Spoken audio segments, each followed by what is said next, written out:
Okay, so this one's on the flipped classroom. Just another Google training product. And the reason why I talk about the flipped classroom is because a lot of teachers want a different method of teaching, or at least something new and different that they could use in the classroom. And there's a lot of Google services out there that could be helpful to allow you to flip the classroom. So this is all about the flipped classroom. So the first question is, of course, what is a flipped classroom? What makes it unique? So in a flipped classroom, instead of the teacher being the central focus of the lesson, a flipped classroom allows the students plenty of time during their class to either complete assignments, objectives, projects, or any other type of learning where the teacher is not giving direct instruction, which means outside of the class period, the students are basically doing homework. And instead of homework being written work where they're writing a paper or answering math problems in their book, it could be something like watching a video, reading the text in preparation for the next day's instruction, anything like that, where they're essentially gaining their knowledge on their own. They're finding different sources for their education other than their teacher. And typically, with good instruction, the teacher is providing that learning for them. So the teacher is not abandoning them, but instead the teacher is providing them that instruction. But instead of direct instruction, they're providing it as homework, as either typically in a flipped classroom, it's provided as a video. It could be considered like something like a worksheet or an article or some sort of text that they're reading. All of these could be considered as ways of flipping the classroom, where the teacher is providing the instruction outside as homework.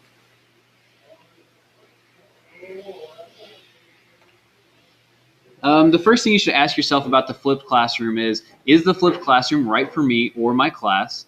The flipped classroom is not a bullet solution. It's not made for every classroom. It's not going to work for every classroom.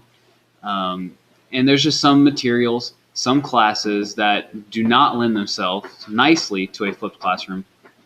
So you have to ask yourself, what are your students' needs? What are your educational needs?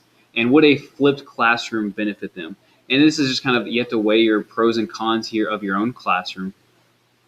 Sometimes you have to think about, are your students going to go that extra mile to work on that outside activity time, or are they just going to not watch your videos, or are they going to not read the text that you provide outside of the classroom? So while you might have students that are, hold on just a second. Anyway, I was back to the point that some of your students are not going to be working hard outside of class. Now, you may have some students who aren't doing their homework outside of class anyway, and that could be a solution that you could overcome with a flipped classroom. But you also have to consider your other students' needs in the classroom. If you expect your students to watch a video, maybe that's a YouTube video, maybe that's a video found online, typically through YouTube. A lot of these sources, you have to be careful because some of your students won't have that internet access at home. And I think as being part of a small community where internet isn't so popular as it is in larger cities, it's harder to obtain, especially decent high-speed internet. Or a lot of our students might rely on their data, and so they have to be very careful about, are they using too much cellular data? And videos can definitely eat that up, and you don't want to have to worry about that. So you do have to ask yourselves, will this class have a hard time watching my videos? I don't want to set my students up for failure where I'm assigning maybe a video to watch every night and my student chooses not to watch it because they don't have internet access or they don't want to eat through their cellular, which is a reasonable thing to consider.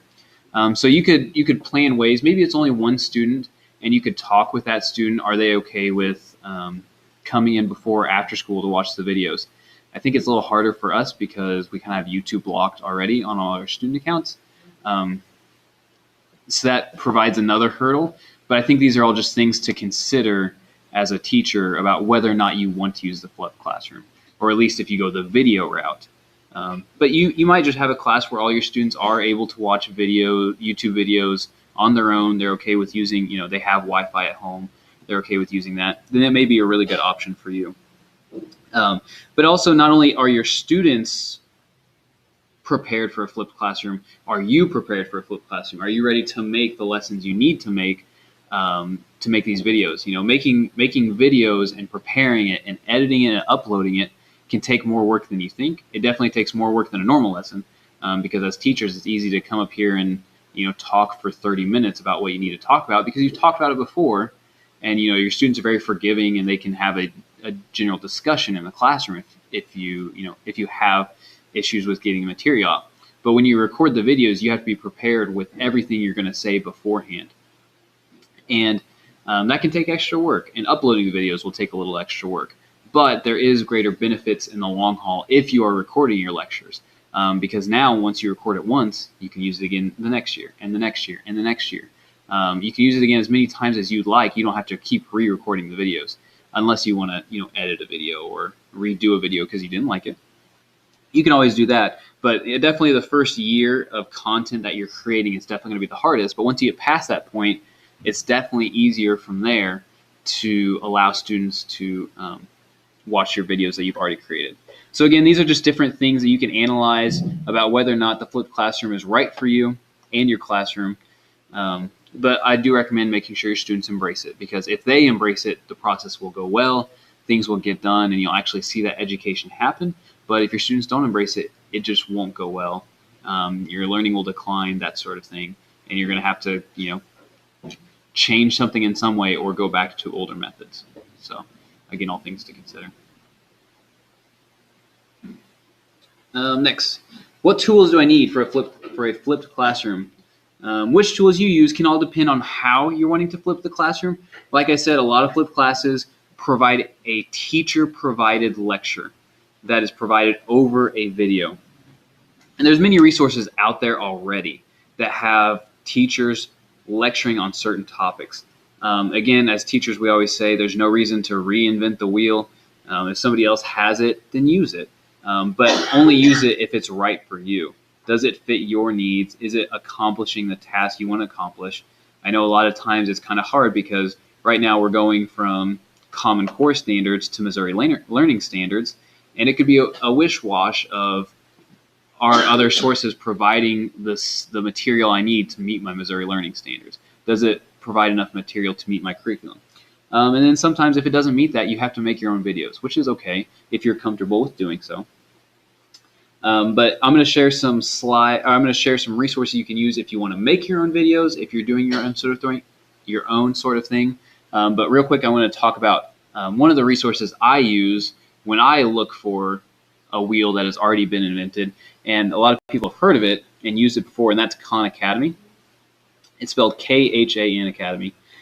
Typically, it was started out doing a lot of math, a lot of college math, and it's slowly expanded to basically every field of math. And now they are working into science and engineering, arts and humanities. They've done a lot in test prep as far as SAT. I haven't found anything about ACT related stuff. But typically SAT can kind of cover ACT type stuff. They've got some more stuff on computer programming if your students are interested in learning some sort of Java or C+ language, that sort of thing. I haven't taken any dive into the history yet or grammar. I'm not entirely sure how well these are made. Their math portions that they do, I really enjoy. And to give you an example of it, I'll go over to like my pre-calc. And they split it up into sections, and you can kind of pick and choose which section you're looking for. And then what this does is it provides me with a couple things. First off, at least in this lesson, it provides me with a video. So I can watch this video here. I could assign this video to students, that sort of thing. What I want to do with it. And then this one also provides an article.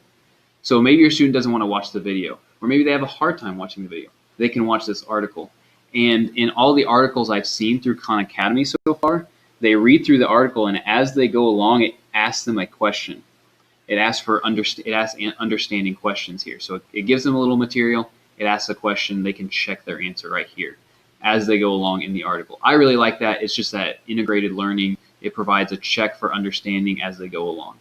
Then once they finish the video, they can go over here to these questions. It typically provides 3 or 4 questions.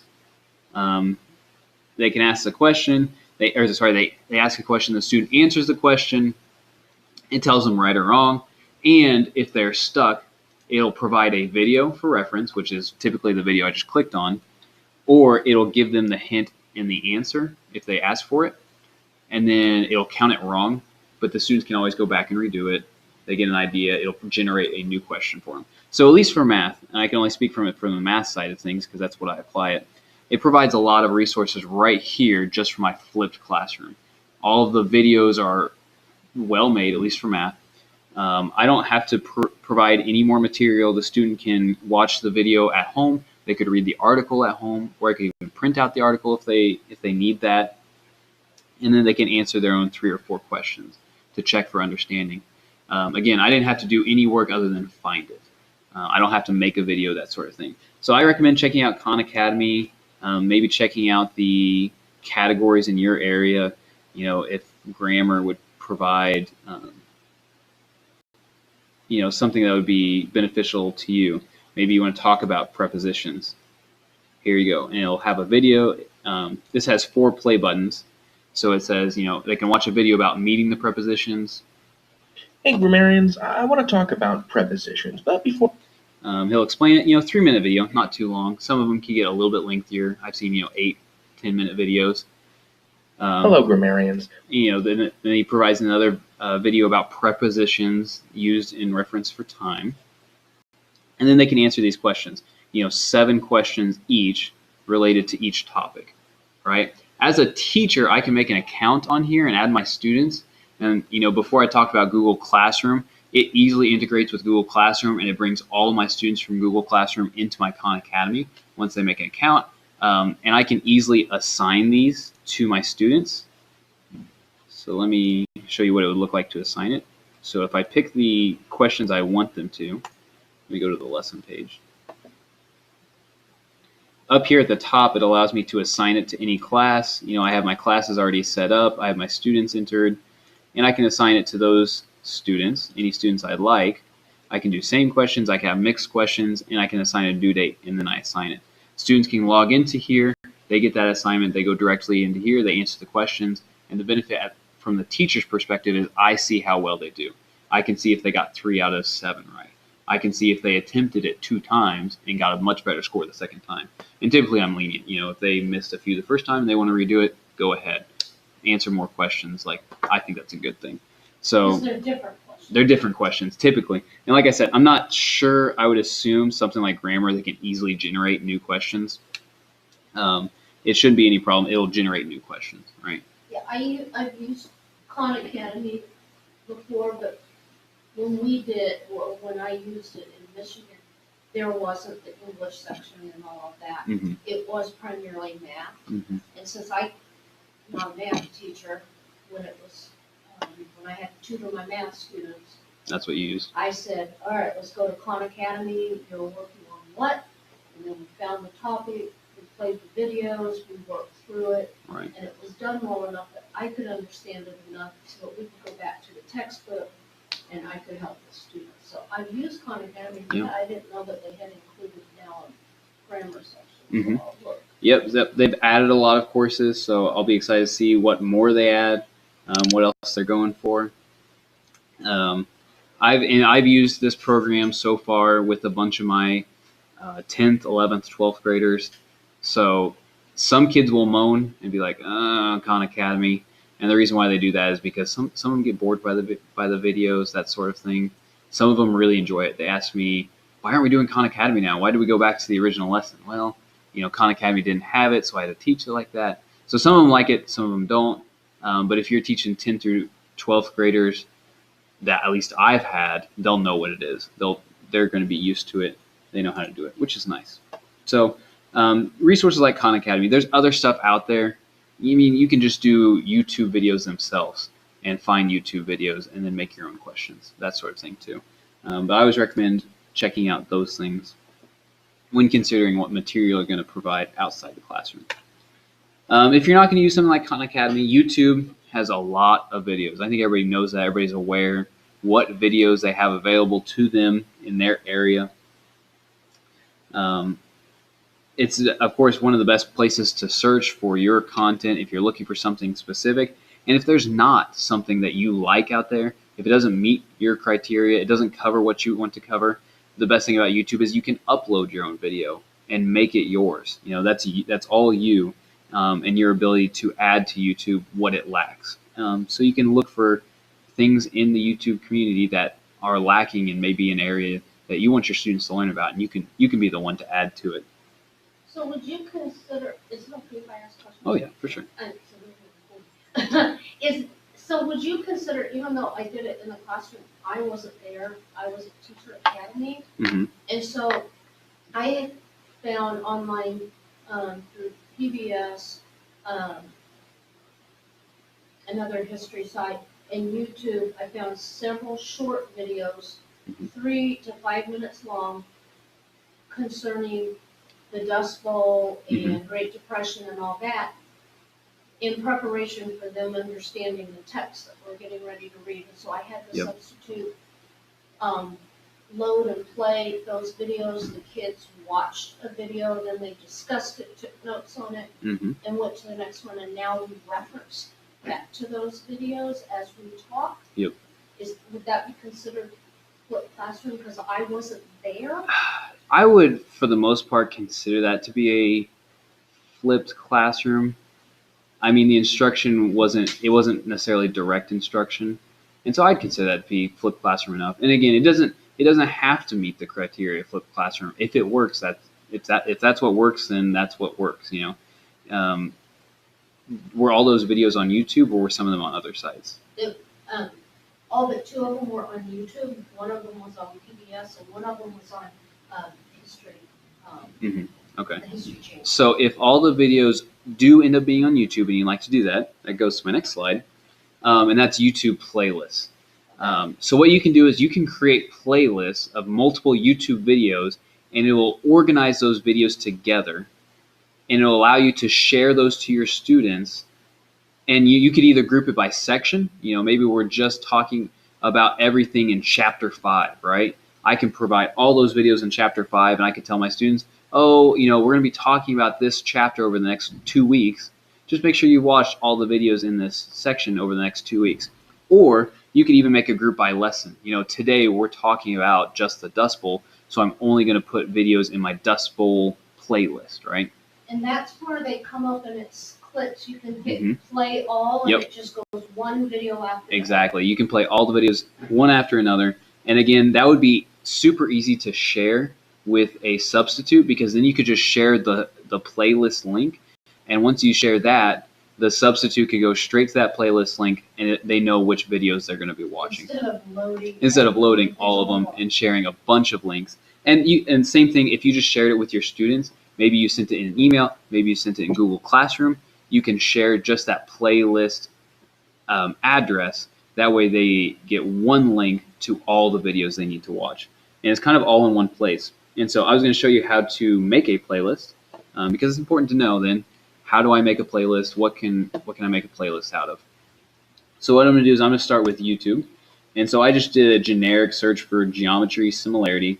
And maybe I watched this video from Yay Math and I like his video. I want my students to watch that video. What I can do is I can go to the 3 buttons here to the right of the video, click on it, and I can save to playlist. And doing that allows me to either save it to a playlist I've already created. I have a playlist for just geometry lessons. And for me, I organize all my geometry lessons into one. I don't organize it very well. But maybe I wanted a section just on similarity. So I'm going to enter a new playlist. I'm going to create a new playlist, and I'm going to say geometry similarity and make it part of that. I always do these playlists publicly because I don't have a reason not to make them public. You can do them unlisted where it doesn't show up in a search, but it shows up with a URL, or you can make it private. But if you make it private, your students will definitely not be able to see that, so we don't want to do that. So I'm gonna make a new playlist called Geometry Similarity, and it will send it to that new playlist. So if I want to find my playlist, what I'm going to do is I'm going to click my icon in the top right. So you have to have a YouTube account. You do have to have a YouTube account, but if you have a Gmail account, you have a YouTube account. So we naturally all have YouTube accounts once you're logged into your Gmail. It's just through your Gmail address. So to find my playlist, I click on my icon and I go to My Channel. And here it shows my videos that I've uploaded before for various reasons. But if I go over here to Playlists, it shows all the playlists I have. Right here I have, my geometry lessons I might have recorded, and here's the geometry similarity playlist I just created. Unfortunately, it has one video in it right now, but I can click on that, and it will show me this playlist. And let me use this one because I know I have 2 videos in it. And from here, I can just use this URL to share with others. And Now, that's just for that one video? it's for the Or playlist. it's for the whole playlist? It's for the whole playlist. So if I take this URL and let me go to something like Internet Explorer, so I know I'm not logged into it. Let me go to a different browser. If I just take that URL and paste it in here once it loads.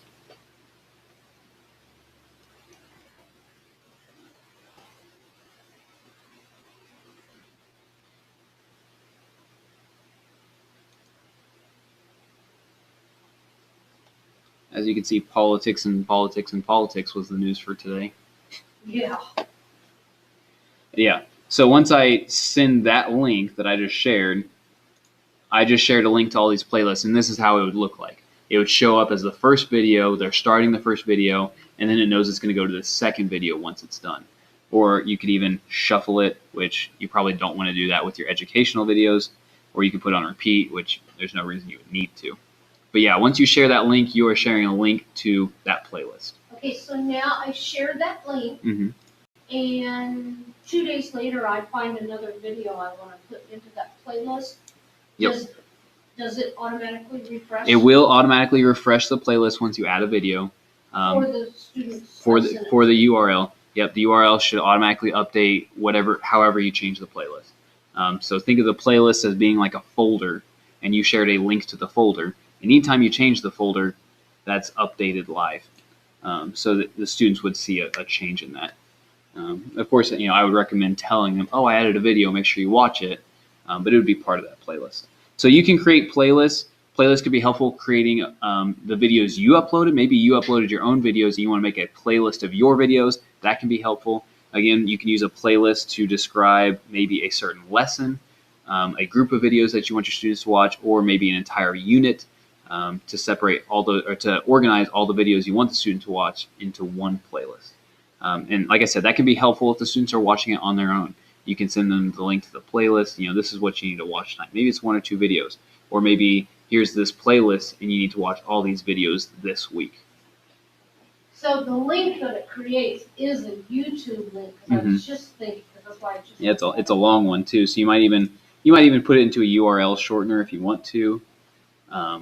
But what I was hoping that it was going to do was get rid of that YouTube thing so that the kids could actually access it. Oh no, and so that raises another question. The kids cannot access it even if it's embedded from YouTube. So take, for example, Khan Academy. Let me go back to one of these videos.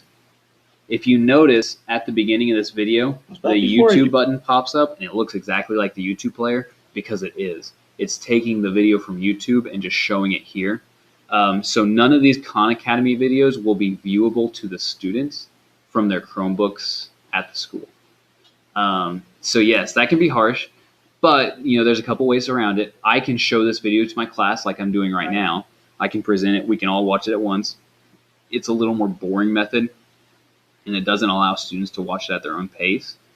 Or I can give those I don't want to call them worksheets, but I could give them those sheets like I showed you with the matrices where they answer questions. Those will work.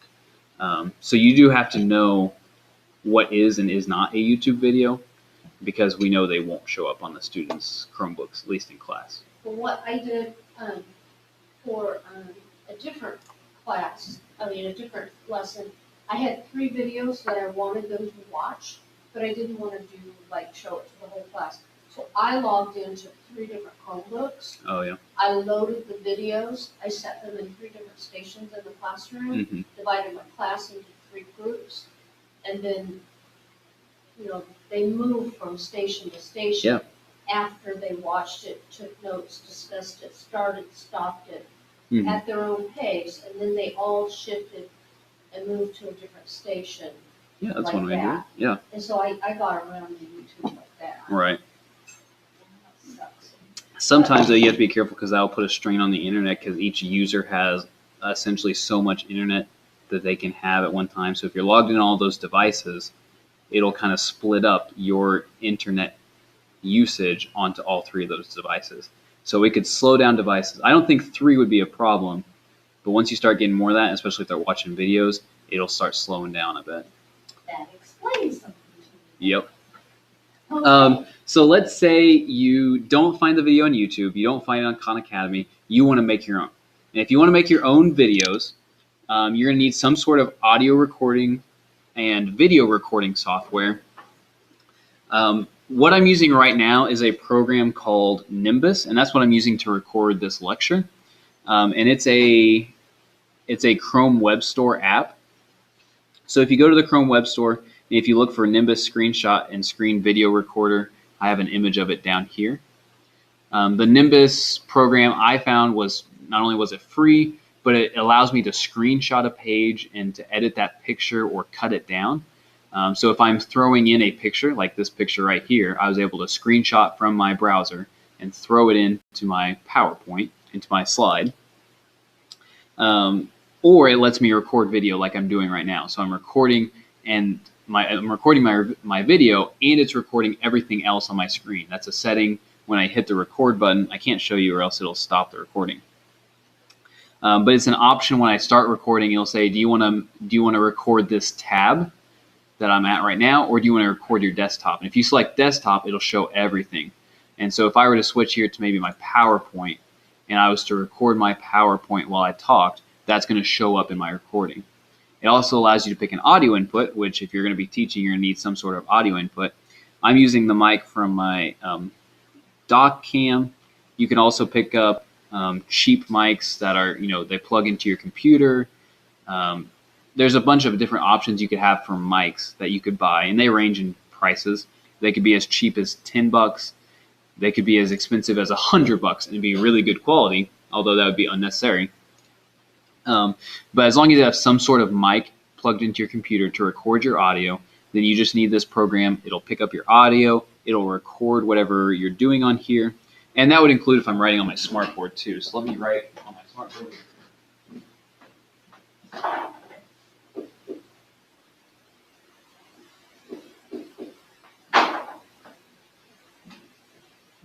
And you can see I wrote on my smartboard. It picks up in the video. You get the idea, right? Everything you would do normally that would be presented on your computer shows up in the video recording as well. So that's a nice feature for being able to record your lesson if you're at school. Just to record whatever's on your desktop. Maybe you do have a dock cam and your dock cam goes through your computer. That will show up as well. So all those are different ways you can use your computer to record. So Nimbus is one program. The other program you can use to record is if you go to your Smartboard app in your computer. So I clicked the triangle down here to open up more apps. If you have the Smartboard and the SmartNote notebook software on your computer, then you have this on here, which we all should have. And if you right-click on it, it allows you to select the recorder. That will have a video recorder in itself. I don't like it as much. It just doesn't have a good frame rate, but it will do it. It'll do the same thing. It'll record your screen, and it will record your audio with it. So that's another way you can try it if Nimbus isn't working for you, or if for whatever reason they aren't free anymore. You can switch to the recorder that's in your Smartboard software. Yeah, so that covers video recording. So once you do your video recording, you would just need to upload it to the YouTube would be the easiest way to do it. And YouTube allows you to easily upload a video by selecting on the video, uploading it, and then going through that process. Just uploading a video, changing the name, kind of takes a while to upload, but once it does, you can send out the link, you can add it to your playlist, whatever you need to do to share it with your students. You can go from there.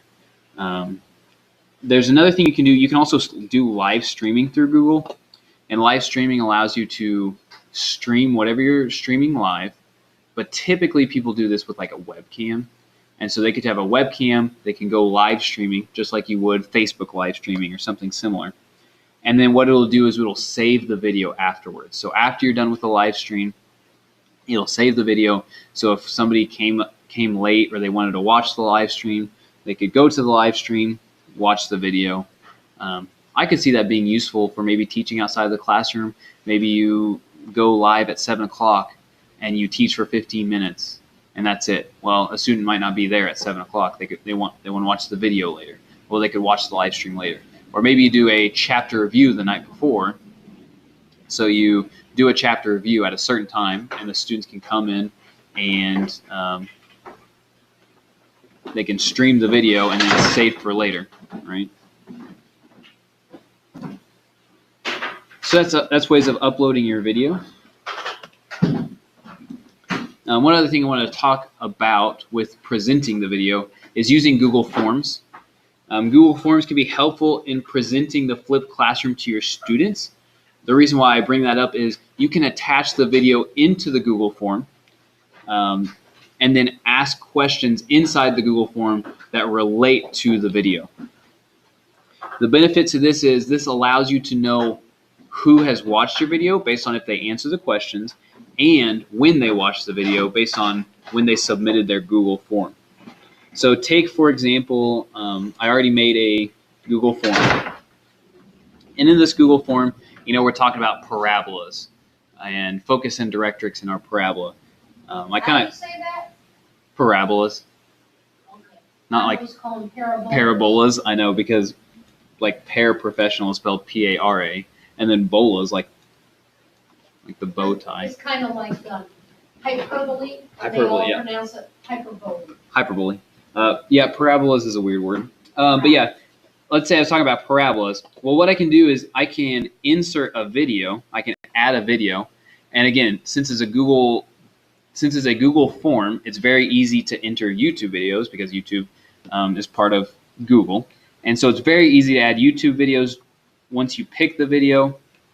Maybe that's a video that's already made. For example, I picked this video that somebody had already made. Or maybe it's your own YouTube video that you just made and you want to be able to send to students. You can attach either of those as long as it's on YouTube. Once you attach the video, from there I can ask questions. So maybe my first question is, what is the coordinate of the vertex of a parabola? Well, most students might not know this out of the gate, and they'll need to watch the video to be able to answer that question. And before I talked about how to make Google Forms like a quiz. So you just set it up like you would a quiz, make it a required thing, and then add an answer key to it so that you know what the right answer is. And then maybe I add another section or another question. What is the equation of a directrix? Well, again, they'd have to watch the video to know that question.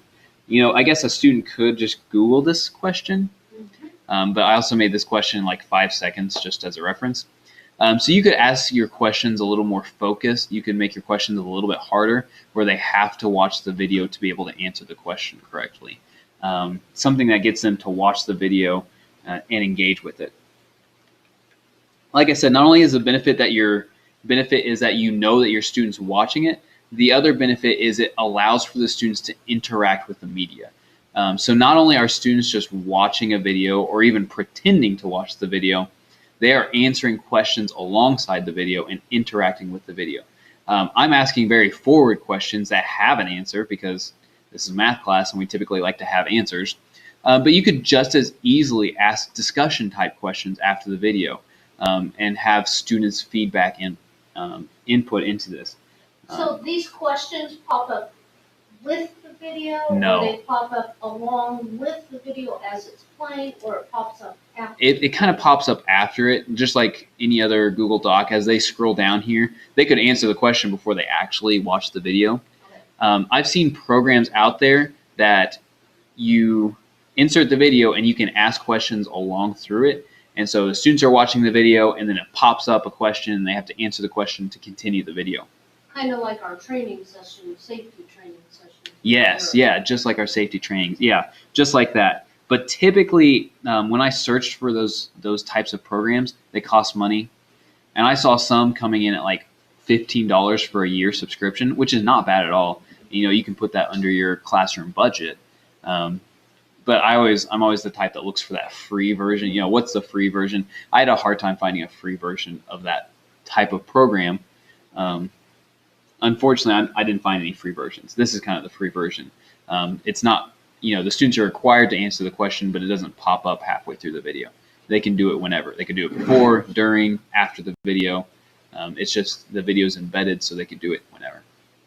But yeah, there's definitely paid versions out there that are not too expensive that could do that for you if you're interested in them. But this is just using the Google form, using that that quizzes mode, making it a quiz, making things worth points. That way they know if they're right or wrong, and then just attaching the video. So again, this would be something you could send out to the students. They do it at home. They answer a couple questions at home, right? So that's what Google Forms can allow you to do. Next part, the other part you can integrate is with Google Classroom.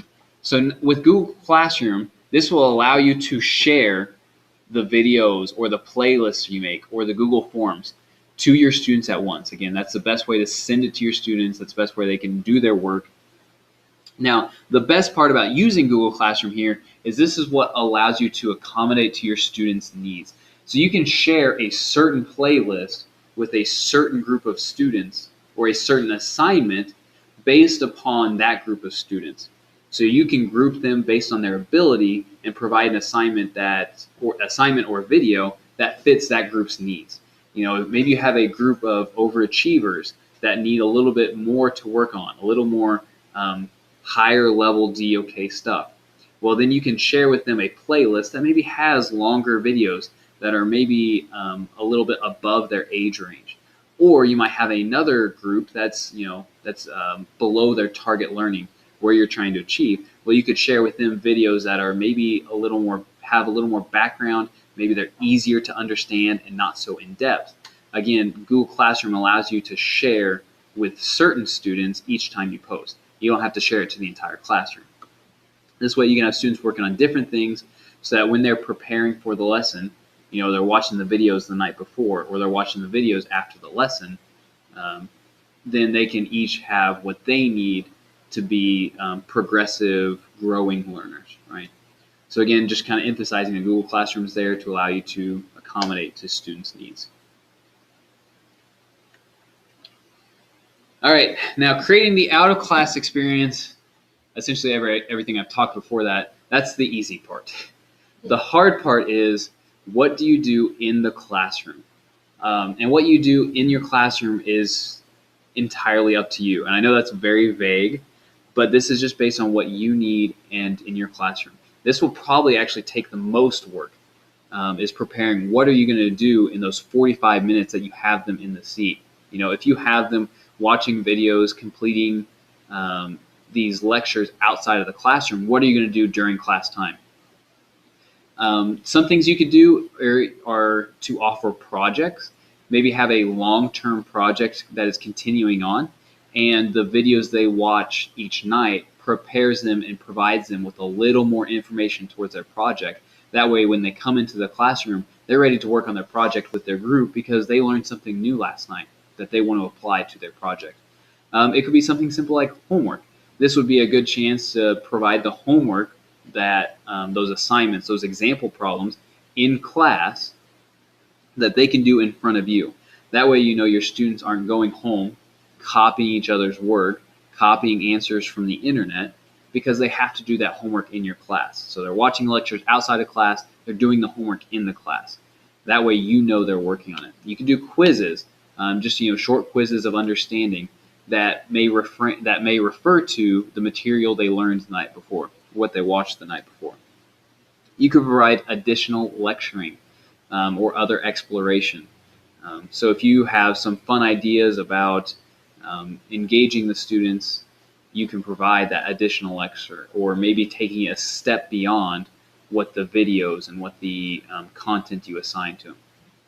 And then finally, what I think is the big thing is discussions and questions. Your students might have a lot of questions. They didn't understand the video. So you can allow this time frame for them to ask questions. You could also set up your discussion questions. So you're saying, okay, did you read this last night? What are your thoughts? And then dive into what your students have.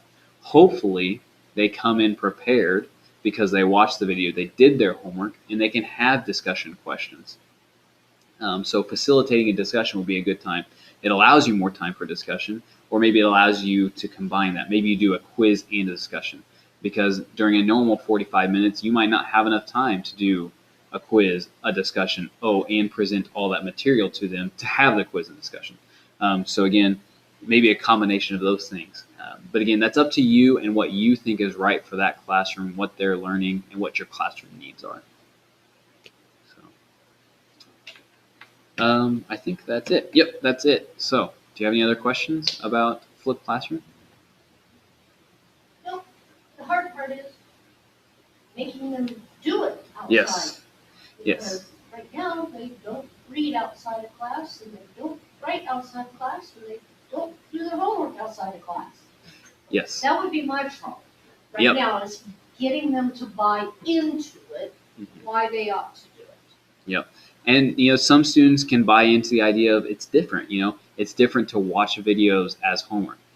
Because if you tell some of my students in my math classes, if I told them, okay, you have 20 problems you got to do tonight, that's your homework. They would hate that. But if I told them, oh, you just have to watch this video, this 8-minute video tonight, that's all you have to do, they'd be like, okay. You're still gonna have students who are not gonna do it. But that's a whole different discussion of how do you get students engaged. But you might also have a lot of students who are like, yeah, for homework, I'll watch a video if that's all that it takes.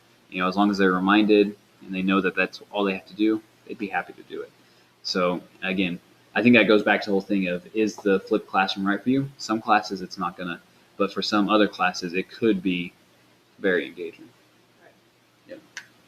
I like it. I like the idea, and I think I'm trying to incorporate some of that kind of thing into my classes now. I just didn't know what it was called, and obviously it's not completely technology based, but